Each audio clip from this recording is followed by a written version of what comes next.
విద్యార్థులు కూడా చెప్తా ఉంటాను.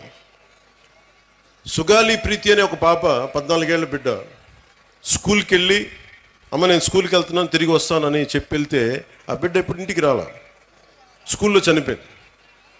ఫ్యాన్కి ఉరేసుకొని చనిపోయింది. దాని మీద ఈ రోజు వరకు యాక్షన్ తీసుకోవడానికి చేస్తామంటే ఇప్పుడు ఈ మధ్యన మన కొత్త ప్రభుత్వం వచ్చిన తర్వాత దాని మీద యాక్షన్ ఇనిషియేట్ చేస్తా ఉన్నాం. అంటే మీకు ఆడబిడ్డల భద్రత అంత కీలకం. అందుకని మాధవిరెడ్డి గారు చెప్పినట్టుగా ఇలాంటి సమస్యలు ఏదైనా ఉంటే ప్రతి స్కూల్లో కెమెరాస్ ఉండాలి. అలాంటి ప్రతిపాదన గౌరవ ముఖ్యమంత్రి గారు కూడా ఆలోచిస్తూ ఉన్నారు. అందుకని దాన్ని ఆడబిడ్డల భద్రత కోసమే కాకుండా ఎలాంటి సమస్యలు ఉన్నా కానీ ఉత్పన్నం కాకుండా ముందుగానే పట్టుకోవడానికి కెమెరాస్ ఉండాలి. సో దాన్ని కూడా మేము దృష్టిలో పెట్టుకుంటా ఉన్నాం. అలాగే ఫ్యామిలీకి సంబంధించిన దాకా మాట్లాడితే ఒకటి ఎంతమంది బిడ్డలు ఉన్నారని కాదు కానీ ఎంతమందిని మనం బాగా చూసుకుంటున్నాం అనేది.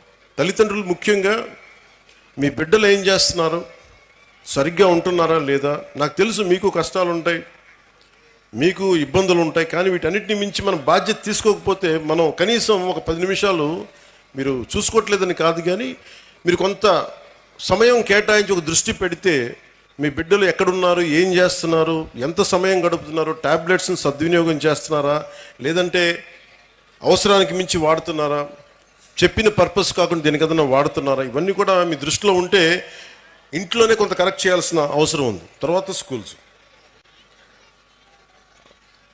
అలాగే మీకు లా అండ్ ఆర్డర్లో సంబంధించి మీరు ముఖ్యంగా బిడ్డలు గుర్తుపెట్టుకోవాల్సింది చిన్నపిల్లలకి వాళ్ళు క్లీన్ స్లేట్, ఏమి రాయని ఒక వైట్ పేపర్ లాంటి వాళ్ళు మనం ఏమి రాస్తామో దానికి అది తయారవుతారు. సో ఇంట్లో పెద్దలు కూడా మీరు అనుక్షణం చూస్తూ ఉండాలి. మీరు